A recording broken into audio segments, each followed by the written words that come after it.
Kochi corporation 1-ാം ward fort കൊച്ചിയിൽ കോൺഗ്രസ് സ്ഥാനാർത്ഥി ഷൈനി മാത്യുവിന് 1082 വോട്ടിന്റെ ഭൂരിപക്ഷത്തിൽ വൻ വിജയം.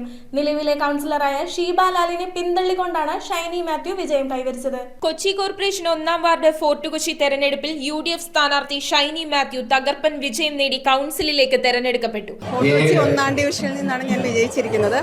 1000-ലധികം വോട്ടുകൾക്കാണ് വിജയിച്ചിരിക്കുന്നത്. വളരെയധികം സന്തോഷമുണ്ട്. UDF-ന്റെ എല്ലാവരും വിജയിക്കണമെന്ന് തന്നെയാണ് പ്രാർത്ഥന. തീർച്ചയായിട്ടും അത് വിജയിക്കുമെന്ന് തന്നെയാണ് വിശ്വാസം.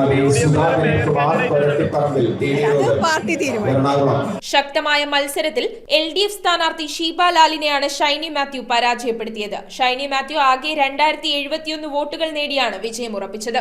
LDF സ്ഥാനാർത്ഥി ഷീബ ലാലിന് 989 വോട്ടുകളാണ് നേടാനായത്. വിജയിച്ച ഷൈനി മാത്യുവിന്റെ ഭൂരിപക്ഷം 1082 വോട്ടാണ്. 1000-ലധികം വോട്ടിന്റെ ഈ വമ്പിച്ച ഭൂരിപക്ഷം ഫോർട്ട് കൊച്ചി വാർഡിൽ UDF-നുള്ള ശക്തമായ സ്വാധീനത്തെയാണ് അടിവരയിടുന്നത്. News bureau, Kochi. ചുള്ളിക്കലുള്ള നമ്മുടെ സോൾ ഫാഷനിൽ എല്ലാ വസ്ത്രങ്ങൾക്കും 50% വരെ ഓഫർ ഉണ്ട്. കുട്ടികളുടെ പാൻസിന് 25 രൂപ കൊടുത്താൽ മതി. ഈ കോഡ് സെറ്റിന്റെ വില വെറും 199 ആണെന്ന് പറഞ്ഞാൽ നിങ്ങൾ വിശ്വസിക്കോ? ഇതിന് റേറ്റ് വരുന്നത് വെറും 310 രൂപ മാത്രം. ഗേൾസിന്റെ നല്ല ട്രെൻഡിങ് ക്രോപ്പ് ടോപ്പുകൾ വേഗം വന്നാൽ ഡബിൾ ആയിട്ട് മേടിക്കും.